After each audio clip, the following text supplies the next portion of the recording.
when we reach the later years of our life, a hard truth begins to surface. For decades, we poured ourselves into others, into children, partners, careers, friends, and countless responsibilities. We gave, we sacrificed, we showed up even when exhausted. And yet, as age arrives, we discover that much of what we offer will not be returned in the way we imagined. The recognition we hoped for may never come. The gratitude we expected might remain unspoken. Sometimes, the very people we carried on our shoulders drift away. This is not meant to create bitterness, but clarity. Buddhism calls this the end of illusion, the illusion that life will always give back in proportion to what we give. The Buddha pointed out that attachment to outcomes is the root of suffering. And nowhere is this clearer than in old age, when we realize how much of our life was shaped by expectations. If I give, I will be loved. If I sacrifice, I will be remembered. If I endure, I will be rewarded. But life is not a transaction. It is not a neat ledger where generosity is always repaid with generosity.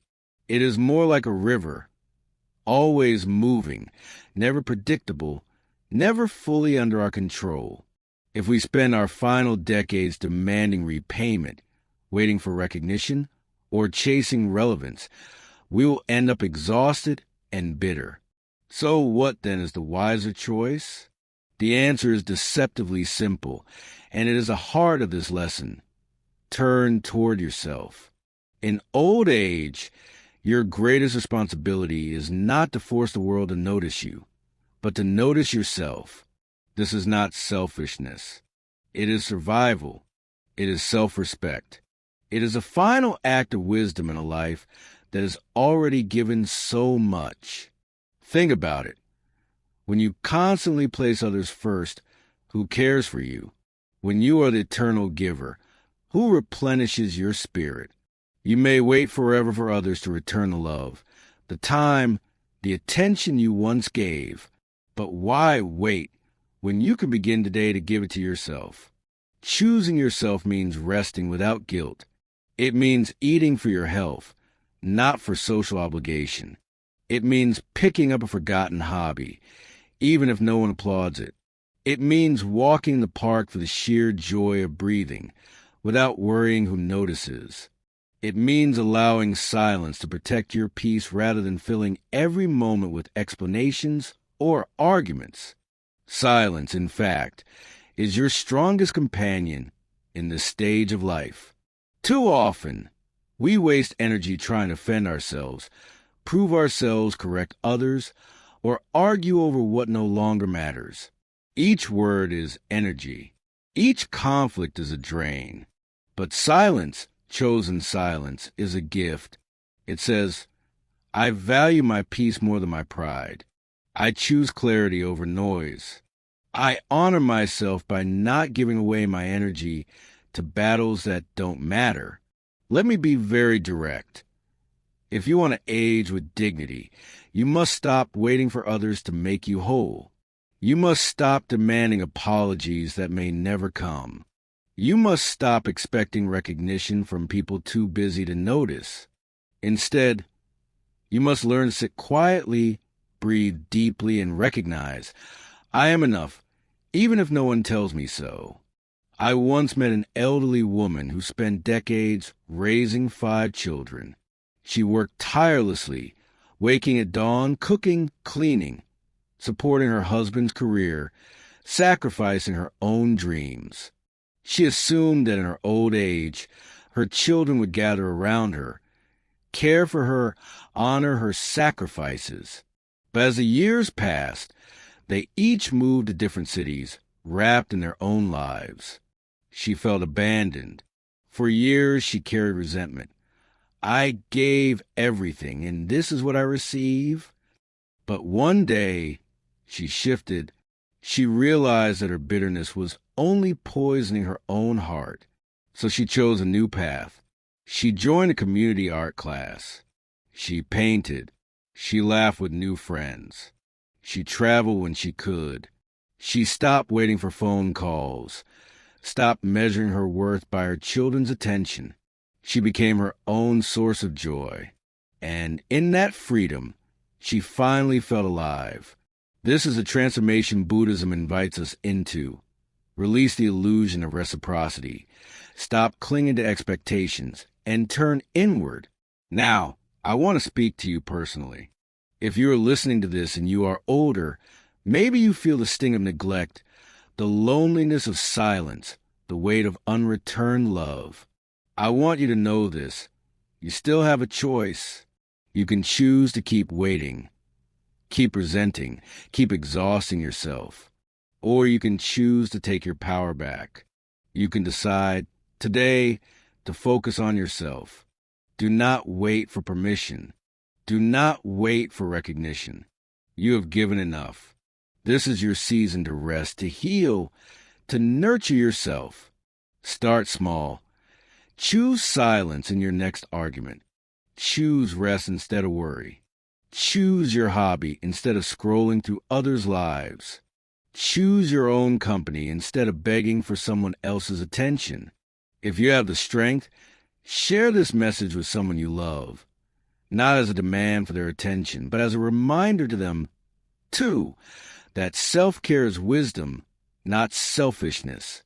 And if this resonates with you, I invite you to take one action today. Write down 3 ways you will honor yourself this week. It might be a walk alone, a meal you enjoy, a book you postponed, or a simple decision to let go of one old resentment. Then commit to doing them. Not tomorrow, not someday, this week, because your time is precious, your peace is sacred, and your worth does not depend on who notices you. In old age, the most powerful act of love is to turn inward, to focus on yourself, and stay silent when silence protects your soul. This is not withdrawal from life. It is stepping fully into the life that is still yours. So let this be your mantra from now on. I will no longer wait to be seen. I will see myself. I will no longer beg to be heard. I will honor my own silence. I will no longer cling to what is gone. I will live the life that remains, fully, freely, and with dignity. This is not the end of giving. It is the beginning of giving differently, not from emptiness, but from fullness. And the first person you must give to is yourself. One of the deepest sources of pain in later life is not illness, not even loneliness. It is disappointment. Disappointment that our years of sacrifice, service, and loyalty did not bring the recognition or gratitude we imagined. Disappointment that those we poured ourselves into, children, friends, colleagues, seemed to absorb in their own lives to notice ours. This disappointment comes from one hidden assumption, that life is fair, that every effort will be rewarded, that every kindness will return to us. But Buddhism teaches the opposite. The Buddha was clear. Suffering is born from clinging to expectations. When we believe, I deserve because I gave, we set ourselves up for heartbreak. Let me put it plainly. Life does not owe us anything. People do not owe us anything. This sounds harsh, but in reality, it is liberating. Because once you accept that nothing is guaranteed to return, you stop waiting for repayment and begin to live in freedom. Think about how much energy we lose by waiting. Waiting for the call that never comes. Waiting for the thank you that never arrives. Waiting for the respect that was never promised. Every day spent waiting is a day stolen from your own joy. Take this example. Mr. Chan, a man I once knew, devoted his entire career to his company. He stayed late, mentored juniors, even sacrificed weekends to keep project alive. He told himself, they'll remember me. They'll honor my loyalty. But when retirement came, he was replaced within a week.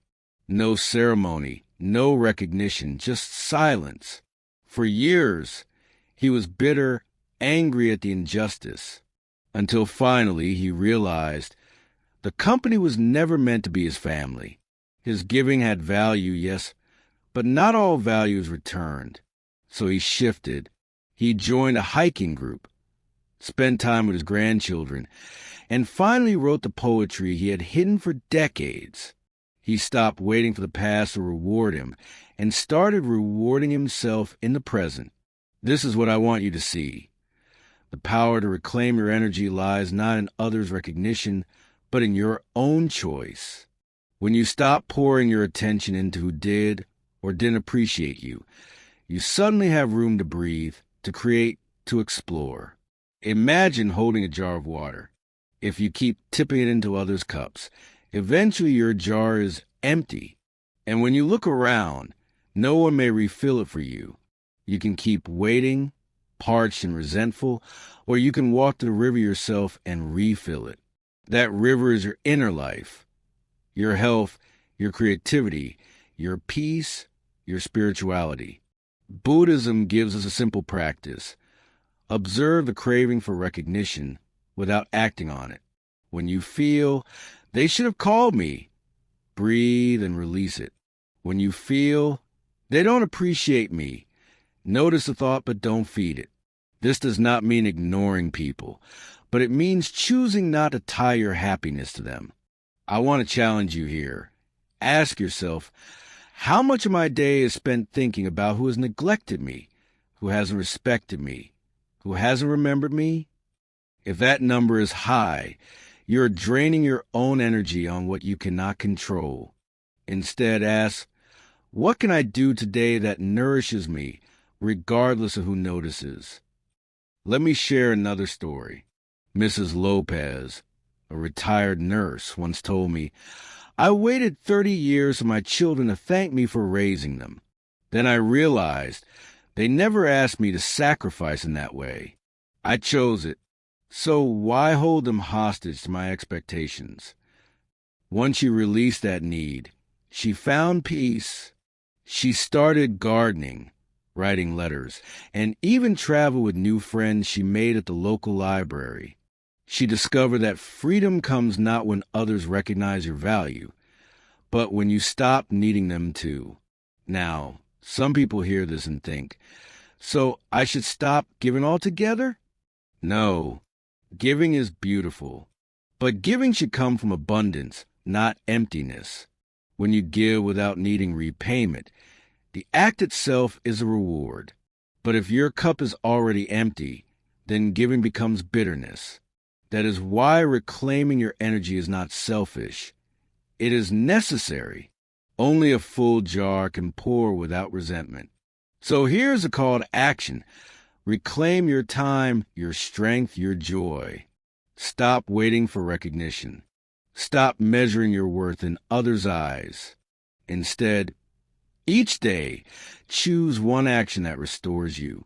Walk, stretch, pray, meditate, paint, sing, anything that reminds you that your life is still your own. And be honest with yourself. Are you spending your limited energy chasing someone else's attention or investing in your own growth? If the answer is the first, it is time to stop, because your years are too precious to waste on waiting. This week, I invite you to do a simple exercise. Every morning, ask yourself, what will I do today to fill my own jar? Write it down. Commit to it. Maybe it's reading a chapter of a book you love. Maybe it's sitting in silence for 20 minutes. Maybe it's cooking your favorite meal, not because anyone else will eat it, but because you will. These small acts accumulate into a powerful transformation. They shift your focus from longing for what others give to celebrating what you can give yourself. And remember, when you stop chasing recognition, you gain freedom. When you stop demanding repayment, you gain peace. When you reclaim your energy, you gain life. So let this be your second mantra. I will not wait for the world to repay me. I will repay myself. I will not demand recognition from others. I will recognize myself. I will not cling to disappointment. I will fill my jar again and again until my heart overflows. This is not the end of your journey. It is a renewal of it. The moment you stop waiting for life to be fair is the moment you begin to live fully, on your own terms. There comes a moment in life when you realize that not every battle deserves your voice. Not every misunderstanding requires your explanation. Not every criticism needs your defense. This is a wisdom of silence, a wisdom that becomes especially precious in old age. Too many people think silence means weakness. They say, if I don't defend myself, people will walk over me. If I don't argue, they'll think I'm wrong. But this is not true. In fact, silence is often the loudest statement you can make. It says, my peace is worth more than this argument. My energy is too precious for this noise. My dignity does not require your approval. Buddhism teaches us that speech should serve three purposes. It should be true, it should be kind, and it should be useful. If what we want to say does not meet these three tests, then silence is wiser. Think of how much suffering would be spared if we only spoke when words could heal. In old age, when our strength is no longer what it used to be, why waste on unnecessary conflicts? Why use the little breath we have left to justify, argue, or complain? Every word is energy. Every conflict is a leak in our jar. Silence, on the other hand, is like sealing the jar, preserving what is sacred. Let me tell you a story. There was an elderly monk who was challenged by a young man. The young man mocked him, insulted his teachings, tried to provoke him into debate. The monk listened quietly, nodded, and when the young man finished, he simply said, "Thank you for sharing your view," and walked away. The crowd was stunned. The young man was speechless. In that moment, the monk's silence carried more power than any argument could. I have seen this in daily life too. I once knew a grandmother who lived with her daughter's family. The daughter would sometimes speak harshly, criticizing her habits, questioning her choices. The grandmother could have argued back. She could have demanded respect. Instead, she smiled gently, remained silent, and spent her time knitting gifts for her grandchildren. Over time, her silence softened the household. Her presence spoke louder than her words ever could. Silence is not about suppression. It is about selection. It is about asking yourself, does this need to be said? Does this need to be said by me? Does this need to be said now? If the answer is no, then silence is the wiser choice. But silence is not only for conflicts. It is also for listening. When we stop filling the air with our voice, we create space to truly hear, not just others, but ourselves. How many of us spend our days drowning in our own words, never pausing to hear what our own heart is whispering? In silence, we reconnect. We hear the rhythm of our breath, the beat of our heart, the wisdom of our body. Silence also gives us presence. When we are no longer rushing to speak, to reply, to defend, we become calm, grounded, unshakable. People notice. They feel it. Your silence becomes a mirror in which others see themselves more clearly. Think of the strongest trees.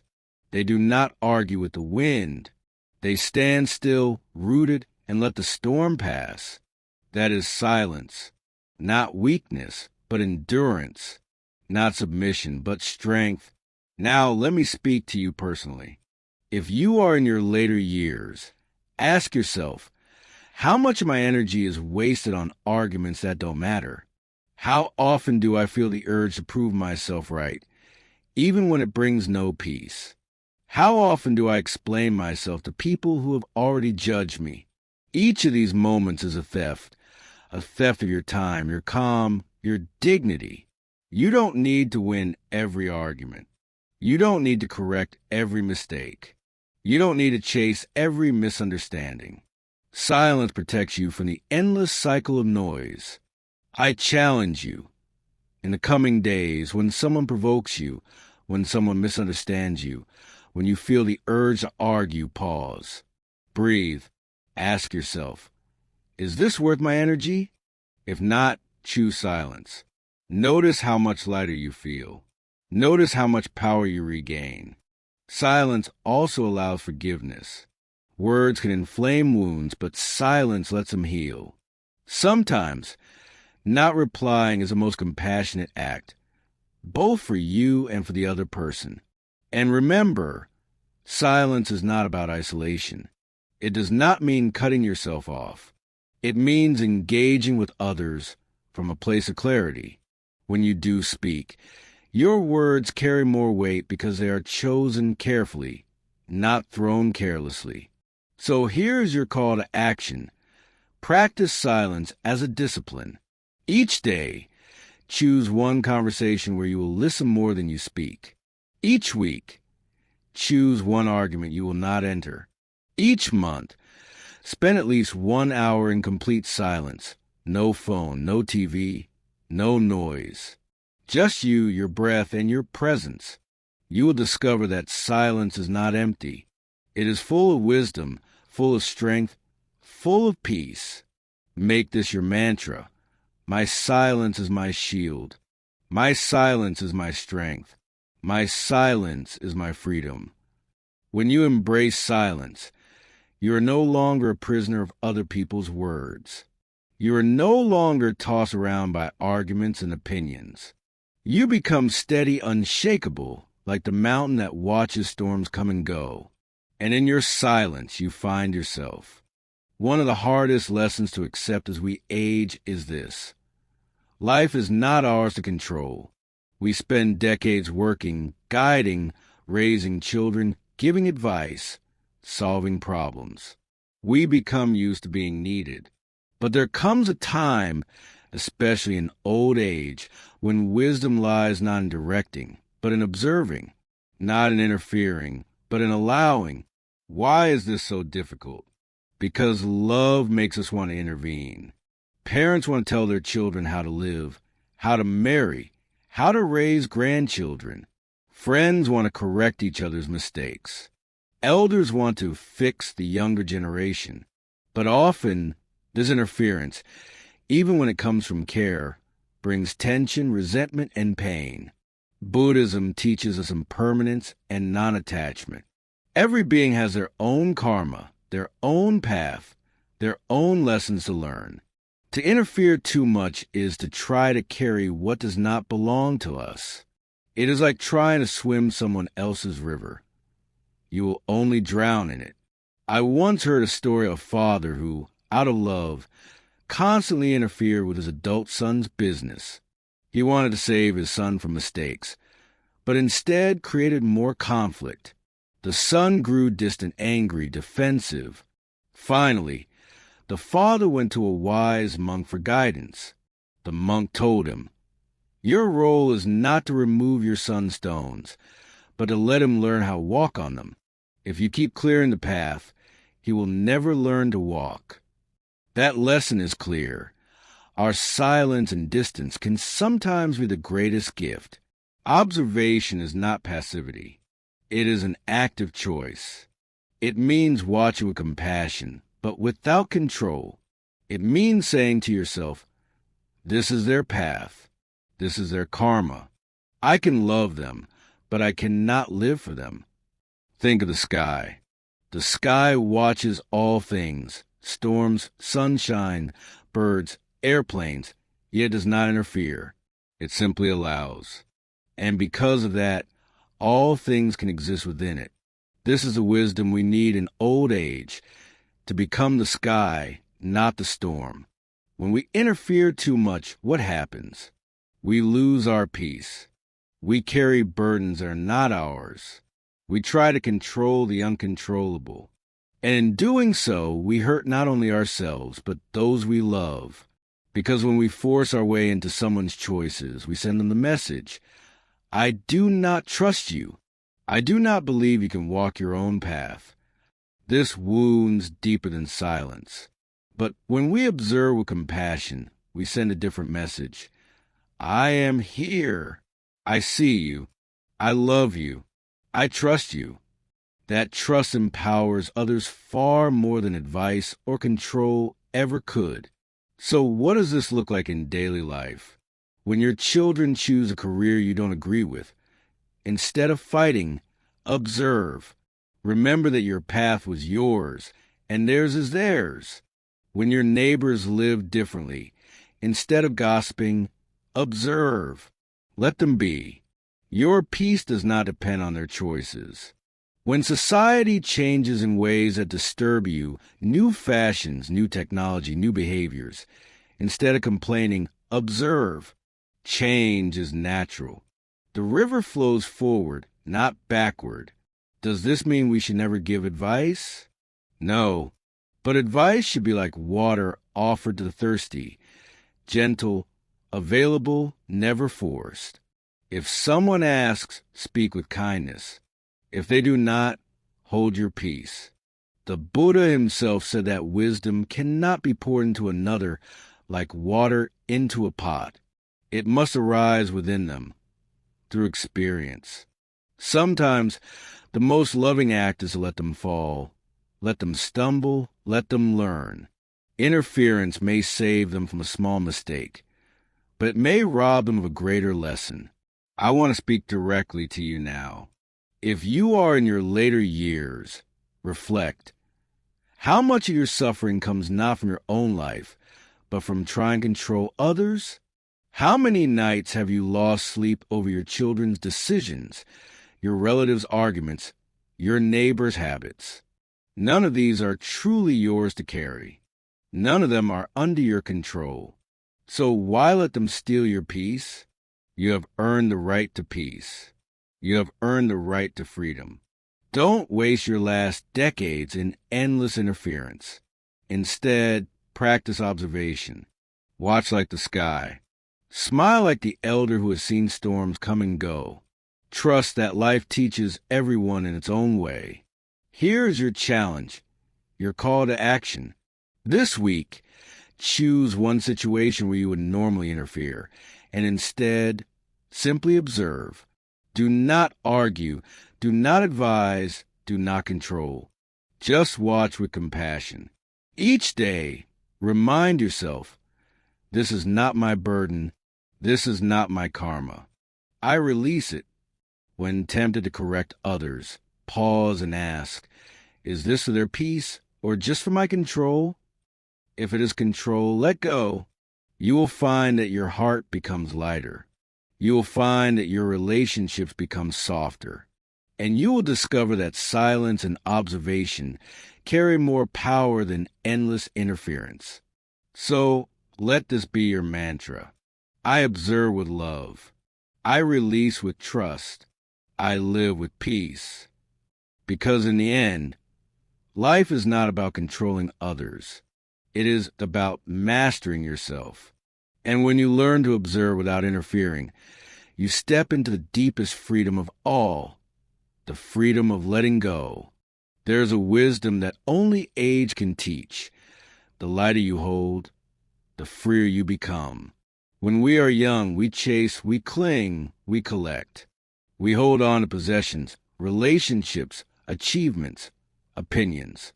We think, the more I have, the happier I will be. But as years pass, we discover the truth. What we hold on often holds us down. Think about it. How many sleepless nights come not from what you lack, but from what you refuse to release? Old grudges, old wounds, old disappointments, the stubborn need to be right, the endless desire for more. All of these weigh on the heart like heavy stones. Buddhism teaches that attachment is the root of suffering. And nowhere is this clearer than in old age, because as the body weakens, the mind still tries to grasp. But the tighter we grip, the more we suffer. The hands of time will loosen everything anyway. Money, youth, reputation, even life itself. The only question is, Will you let go with peace, or will you be dragged by force? Letting go is not about losing. It is about choosing freedom. It is saying, I no longer need to carry this burden. I no longer need to prove, to cling, to fight. I choose peace over possession. I choose freedom over control. I remember an elderly woman I once met. She had a small house, very modest, almost bare, but her smile was brighter than anyone's I had ever seen. I asked her, why you seem so light, so happy? She said, because I have learned to let go. I do not cling to things. I do not cling to people. I do not even cling to tomorrow. Each day I wake up free. That is the art of letting go. But many ask, how do I let go? My heart remembers. My mind clings. My pain feels so real. The answer is, letting go is a practice, not a single act. Like breathing, it must be done again and again. Here are some steps. Let go of possessions. At this stage of life, how much do you really need? Simplify your surroundings. Give away what you no longer use. Share with others. Every item you release is a weight lifted from your heart. Let go of control. You cannot direct the lives of your children, your family, or the world. Release the illusion that you must manage everything. Trust the natural flow of life. Let go of grudges. Ask yourself, how many years have I carried this anger? What has it given me? Accept pain. Forgive, not for their sake, but for your own. Forgiveness is self-liberation. Let go of the past. The mistakes, the regrets, the what-ifs, they are ghosts that cannot change reality. Stop feeding them with your attention. Live in today. Let go of the fear of death. This is the hardest, but also the most liberating.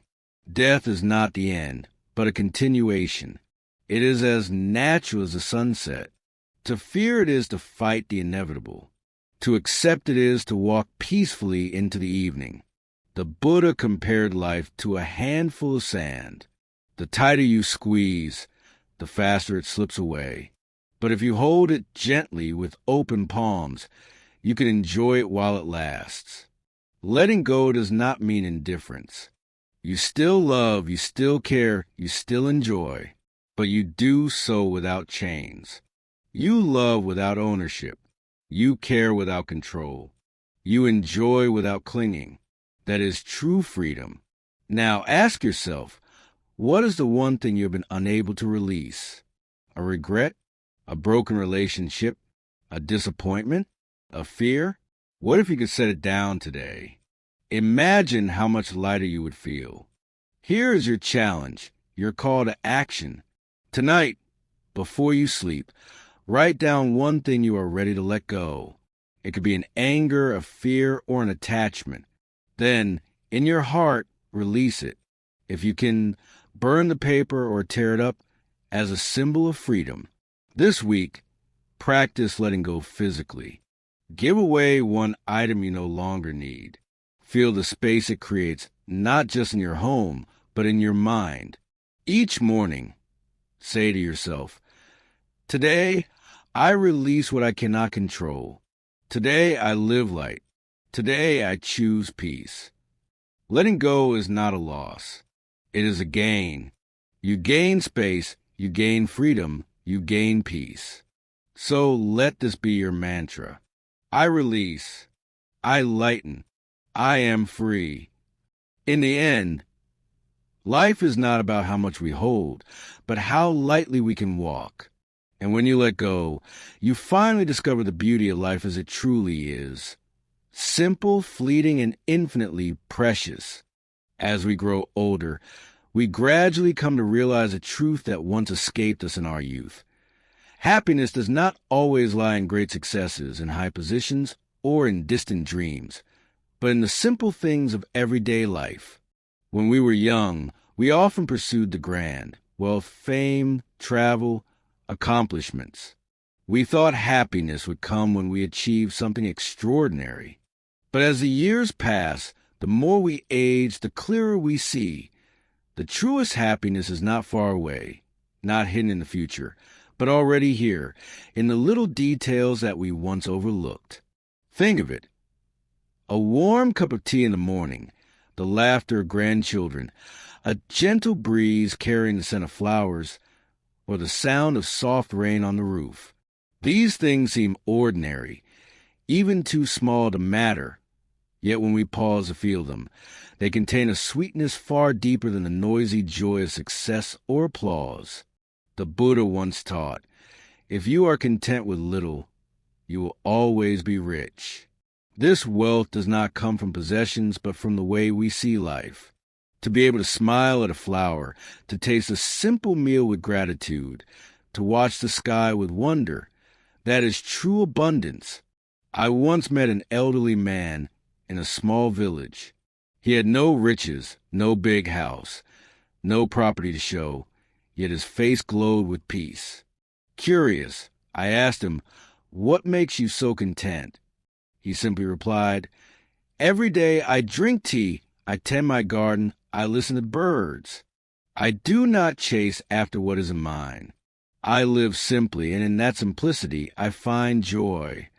His words made me realize that as we grow older, the simpler our desires, the greater our happiness. But sadly, many people in old age often fall into complaint. They say, "I have nothing left. Life is empty. I cannot work, cannot travel, cannot do the things I used to."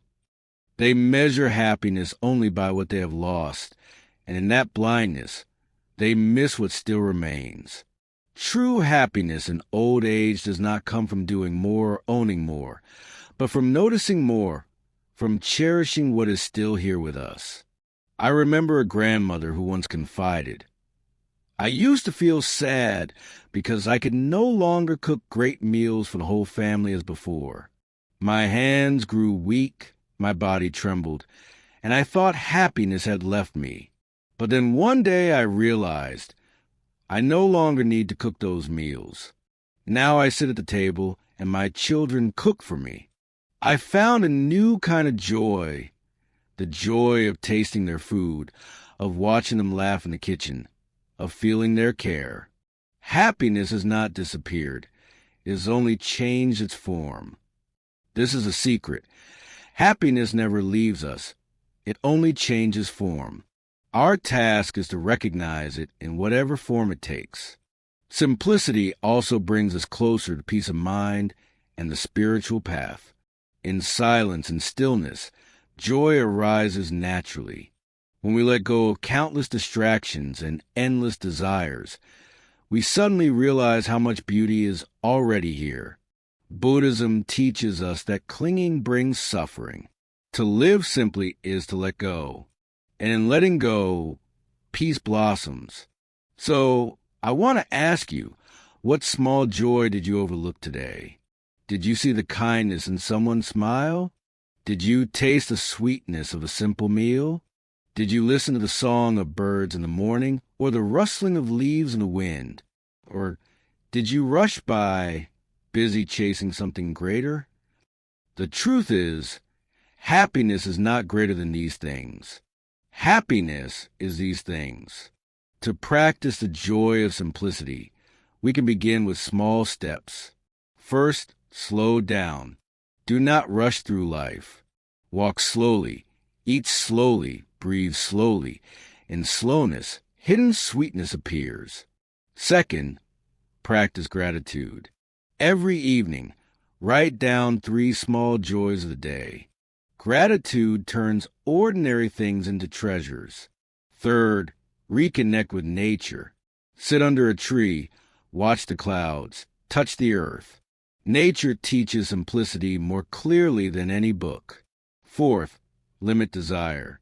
Ask yourself, do I really need this? Very often, less is more. The fewer desires we cling to, the freer our hearts become. Finally, share your presence. Sometimes the most precious gift is not money, not advice, but simply being there, sitting quietly with a friend, holding your grandchild, offering a smile to a neighbor. I also want to give you a challenge. For the next 7 days, each morning spend 5 minutes pausing. Look around and find one small thing that makes you smile, a ray of sunlight, a flower, even your breath. Whisper to yourself, "This is enough." And every evening, write down 3 simple joys you received during the day. Over time, you will realize how abundant life truly is.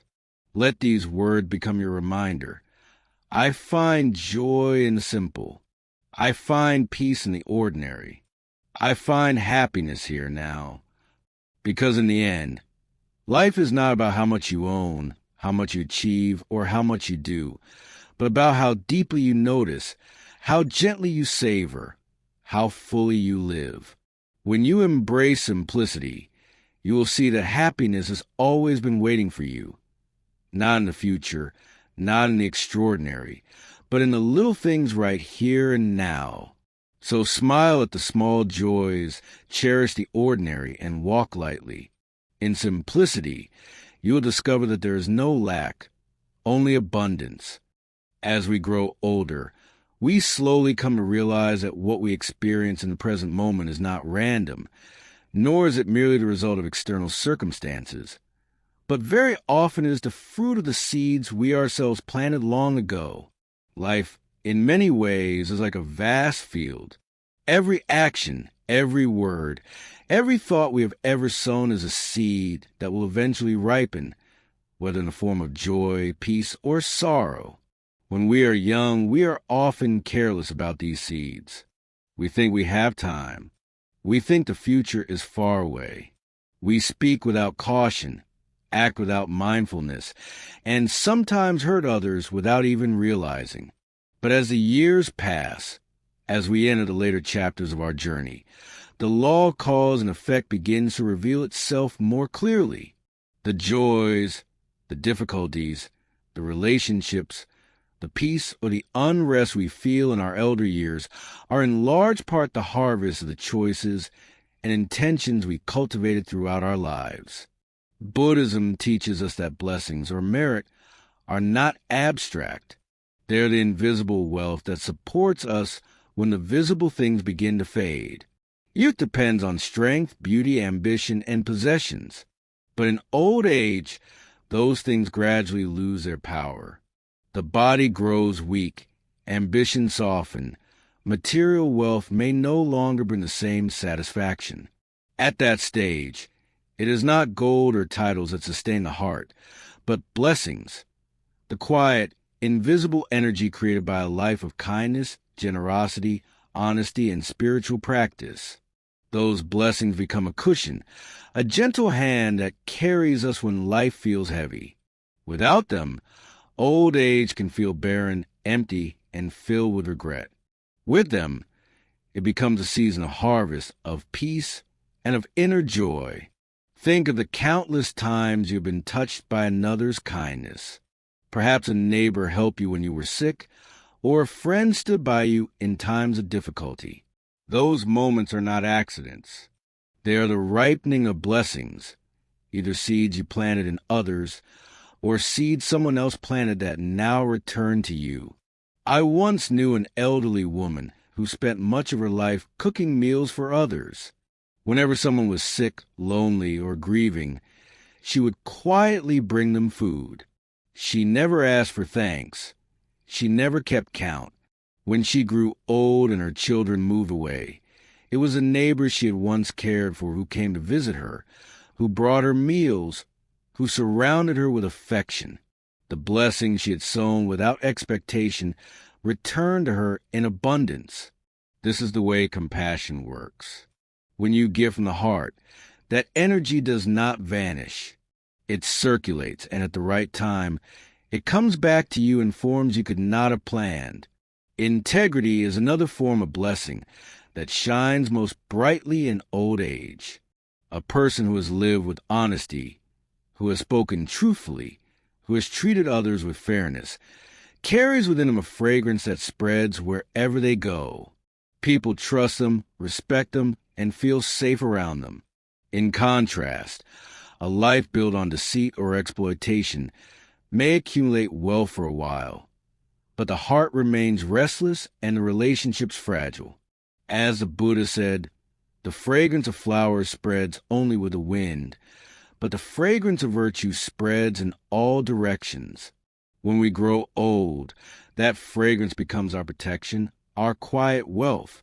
Integrity ensures that we do not end our days in loneliness, for people are naturally drawn to a life that has been lived uprightly. Generosity, too, plants deep blessings. To give is not the privilege of the wealthy. Even the poorest among us can give a kind word, a helping hand, a listening ear. To give is to open the heart, to release the grip of selfishness, and to create space for joy. An elder who has spent a lifetime giving does not feel impoverished in their final years. On the contrary, they are surrounded by connections, gratitude, and love. Their heart is rich, not because of what they own, but because of what they have shared. Wisdom is another form of blessing that shines in old age. Without wisdom, old age can turn bitter. The body weakens, opportunities narrow, friends may pass away, and regrets may surface. Without wisdom, these changes create sorrow, complaint, and resistance. But with wisdom, one learns to see impermanence clearly. One accepts the flow of life with equanimity. A wise elder radiates calm. Their presence itself becomes a blessing for those around them. When they speak, others listen. When they are silent, others feel peace. Wisdom is not about accumulating information, but about deeply understanding the nature of life, that everything changes, that clinging creates suffering, and that letting go brings freedom. And then there is the blessing of practice. Those who have cultivated mindfulness, meditation, or prayer throughout their lives carry within them an anchor of peace. When illness comes, when the body weakens, when death approaches, they are not swept away by fear. Instead, they sit in stillness, grounded in the practice they have nurtured for years. Their mind does not wander in chaos. It rests in clarity and peace. Such elders are never truly alone, even if their surroundings are quiet, because they have built an inner garden, a sanctuary of awareness and joy. The beautiful truth is that it is never too late to begin cultivating blessings. Even if the past is filled with mistakes or regrets, the present moment is always fresh. The Buddha taught that the present is both the fruit of the past and the seed of the future, which means that right now, in this very moment, we can choose differently. We can speak words of kindness, act with compassion, live with honesty, give what we can, and nurture wisdom. These small seeds, if tended daily, will grow into blessings that protect and nourish us in our later years. So I ask you, what seeds are you planting today? For when old age comes, and it will, you will sit beneath the shade of the trees you planted long ago. If you sowed seeds of kindness, your old age will be filled with warmth. If you sowed seeds of selfishness or harm, you may find yourself surrounded by loneliness. The choice is ours every single day. Do not wait for tomorrow. Do not wait until conditions feel perfect. Every moment is a chance to plant a seed of blessing. Say to yourself, today I plant kindness. Today I plant generosity. Today I plant honesty. Today I plant peace. When you live this way, your old age will not be a season of decline, but a season of harvest. You will taste the sweet fruits of the blessings you have lovingly sown. Let us therefore live with compassion, walk with integrity, give with generosity, grow in wisdom, and root ourselves in practice. For in doing so, we create not only a more joyful present, but also a radiant future.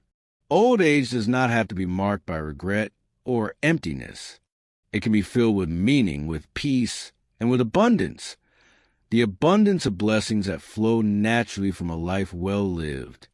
As the years pass and the noise of life slowly begins to fade, many people find themselves faced with something they once feared: silence and solitude. In youth, we often run from silence. We fill our lives with voices, with music, with constant activity, believing that noise is proof that we are alive. We surround ourselves with friends, with work, with entertainment, afraid of what might surface if we were left alone with our thoughts. But in old age, silence and solitude arrive naturally. Children grow up and leave. Friends and loved ones may pass away. The pace of life slows, and the house that was once full of chatter may suddenly feel empty. For some, this emptiness becomes unbearable. They see solitude as loneliness, silence as a sign of loss. But for others, those who have learned to embrace the inner journey, silence and solitude are not curses but blessings, not emptiness but fullness, not isolation but freedom. Buddhism teaches us that true freedom is not found in the outer world, but in the inner heart. And silence is the doorway to that freedom. In silence, we begin to hear what we could not hear before: the rhythm of our breath, the song of birds outside the window, the quiet beating of the heart, the subtle truths of our own mind. In solitude, we see ourselves more clearly. There are no roles to play, no mask to wear, no performance for others. We meet ourselves as we truly are. At first, this can be frightening. Many avoid solitude because they are afraid of facing the unresolved emotions, regrets, or fears that live within them. But if we have the courage to sit with ourselves in silence, something remarkable happens. The mind, once restless, begins to soften. The storms of thought slowly settle, like muddy water clearing in a still pond. And in that stillness, a new kind of joy emerges, the joy of simply being. I once visited a monastery where an elderly monk lived alone in a small hut on the edge of the forest. He had no possessions beyond his robes, a bowl, and a few books. I asked him if he ever felt lonely. He smiled and said, "How can I be lonely when I have the whole universe as my companion?"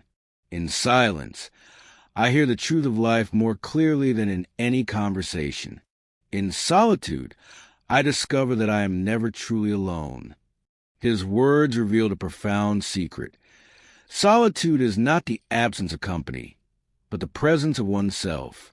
Silence is not the absence of sound, but the presence of clarity. The challenge for many elders is to shift their perspective. Loneliness comes when we see silence as lack, as emptiness, as something missing. Freedom comes when we see silence as fullness, as spaciousness, as an invitation to return to ourselves. Imagine sitting quietly in your home, the television turned off, the phone put away. At first, the silence may feel heavy, but if you breathe deeply, notice the sensations in your body, feel the rise and fall of your chest, listen to the hum of life around you. Suddenly the silence becomes alive. It is not empty. It is brimming with presence. This practice of silence has great healing power. In old age, many carry burdens of regret, anger, or fear of death. Constant noise and distraction cannot heal these wounds. They only cover them temporarily. But in silence, we give space for these emotions to arise and dissolve. We see that they are just thoughts, just waves passing through the ocean of the mind. Silence teaches us that we are larger than our pain, that behind every storm there is a sky of peace. Solitude also offers a unique gift, the chance to rediscover ourselves beyond roles and identities. For decades, we may define ourselves as parent, spouse, worker, friend. But when those roles shift or fade, many feel lost, asking, "Who am I now?" Solitude gives us the answer. In solitude, We realize we are not just our roles, not just our achievements, not just our relationships. We are the awareness that experiences them all. This discovery brings deep inner freedom. We are free from a need to prove ourselves, free from a way of comparison, free from the fear of being forgotten. In solitude, we remember that our value does not come from what we do, but from what we are. The Buddha often retreated into solitude. He encouraged his followers to spend time in quiet places, forests, mountains, or simple huts, not to escape life, but to see it more clearly. Solitude was not withdrawal, but return, a return to the heart, to awareness, to truth. We do not all need to live in forests, but we can create moments of solitude in our daily lives. A few minutes of sitting silently in the morning, a quiet walk without a phone, an evening spent in stillness rather than noise. These are ways to practice the art of solitude. In embracing silence, we also learn to embrace death with peace. Much of the fear of death comes from the fear of being alone, the fear of leaving behind the noise and company of life. But if we have learned to befriend solitude, death loses its terror. We realize that just as solitude is not emptiness, death is not nothingness. It is another transformation, another silence filled with presence. The elder who has practiced silence walks into death not with fear, but with a calm heart, as though entering a familiar room. So how do we begin to cultivate this freedom in silence and solitude? The key is practice. Begin by setting aside small times each day to be with yourself without distraction. At first, it may feel uncomfortable. Thoughts will rush in. The urge to check your phone will arise. Boredom may appear. But if you stay, breathe, and observe, you will notice that beneath the restlessness, there is peace. Over time, silence will no longer feel heavy but nourishing, like water to a thirsty soul. Solitude will no longer feel like abandonment, but like companionship with your own true self. In old age, this practice becomes a treasure. When the world grows quieter, when others may no longer be as present, when the pace of life slows, you will not feel empty. Instead, you will feel full of presence, full of clarity, full of freedom. You will see that silence is not something to endure, but something to celebrate. Solitude is not punishment, but liberation. So, let us embrace the silence that comes with age. Let us see solitude not as loneliness, but as a gift. In the stillness of our later years, let us discover the inner freedom that was always waiting for us. For in silence, we meet ourselves. In solitude, we find peace. And in that peace, we realize that even in our final chapters, we are never truly alone. We are part of vast and timeless presence, spacious, free, and whole.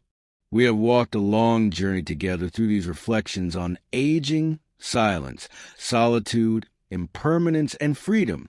Each chapter has been a mirror, showing us not just ideas, but lived truths that we cannot avoid as human beings. From the very first breath to final exhale, life is a series of changes, arrivals, and departures. The question is not whether these changes will come. They will. The real question is, how will we meet them? Many people spend their lives running away, running from old age, from sickness, from loss, from silence, from death. They try to hold on to youth, to cling to pleasures, to avoid pain, to drown their fear in endless distraction. But this running never brings peace. It only deepens suffering. Buddhism and the wisdom of countless elders who lived before us point to another way. Instead of running, we turn. Instead of resisting, we embrace. Instead of fearing change, we learn to walk with it, hand in hand. And what do we discover when we walk this path with courage? We discover that aging is not a punishment, but a teacher. that silence is not emptiness, but fullness, that solitude is not loneliness, but presence, that death is not annihilation, but transformation. Every ending reveals another beginning. Every loss carries within it a hidden freedom. The life we once thought of as slipping away is actually opening into a deeper, truer kind of living. So as we stand here at the end of this series, let's pause and ask, what will we carry forward? Will we return to the noise and distractions, pretending we have not seen what we have seen? Or will we dare to live differently, more slowly, more deeply, more awake? The choice belongs to each of us. And it begins now, in this very moment, with this very breath. Aging is not just something that happens to the body. It is a spiritual practice. Each wrinkle, each ache, each moment of forgetting is also an invitation to let go of what no longer matters, to return to what does. The wealth of old age is not measured in possessions, but in presence, not in the length of years, but in the depth of each moment, not in how loudly we live, but in how peacefully we can sit in silence. Silence itself is perhaps the greatest teacher. In silence, we realize that the world does not revolve around us, that everything we clung to, success, youth, status, even relationships, must eventually dissolve. Yet in silence, we also realize something else, that what we are at the deepest level cannot be destroyed. Behind the changing body, behind the restless mind, there is awareness, clear, still, boundless. This awareness is what Buddhism points to when it speaks of liberation. This awareness is your true home. And so, the task of aging is not to fight time, but to return home, to return to the heart, to return to awareness, to live simply, peacefully, gratefully. This is the wisdom of elders, the gift of silence, the freedom of solitude. If you have walked with me through these reflections, I hope you feel this truth in your own bones. You do not need to fear aging. You do not need to fear silence. You do not need to fear death. For behind every change, there is something unchanging. Behind every ending, there is a stillness that holds everything. Now, before we close, I invite you to make a choice. Let this not be just another video, another teaching you watch and then forget. Let it be a turning point. Begin today to practice one small step. Take 5 minutes in silence. Notice your breath. Notice your thoughts, but do not chase them. Just be. If you do this every day, the fear of aging will begin to soften. The restlessness of the mind will begin to quiet, and you will taste a freedom that no one can take away. And if these reflections have spoken to you, if they have brought even a drop of clarity or peace, I ask you to stay with us on this path. This channel is not just about teachings. It is about community. Together, we can create a space of wisdom, compassion, and courage, a space where silence is honored, where aging is respected, where life and death are seen not as enemies but as companions on the journey. So I invite you now, if you haven't already, please subscribe to this channel. Not for me, not just for the videos, but for yourself, as a commitment to continue walking this path of awareness. Subscribe so that when fear arises, you remember you are not alone. Subscribe so that when the noise of the world grows too loud, you have a place to return to, a space of stillness and reflection. Subscribe so that together we can remind one another of what truly matters. This is not the end, but only another beginning. Life will continue to flow, moments of joy, moments of pain, moments of loss, moments of wonder. But now you know, you do not have to run from them. You can meet them with open eyes, open hands, open heart. So let us close here, not with finality, but with invitation. May you walk gently into the silence of your own life.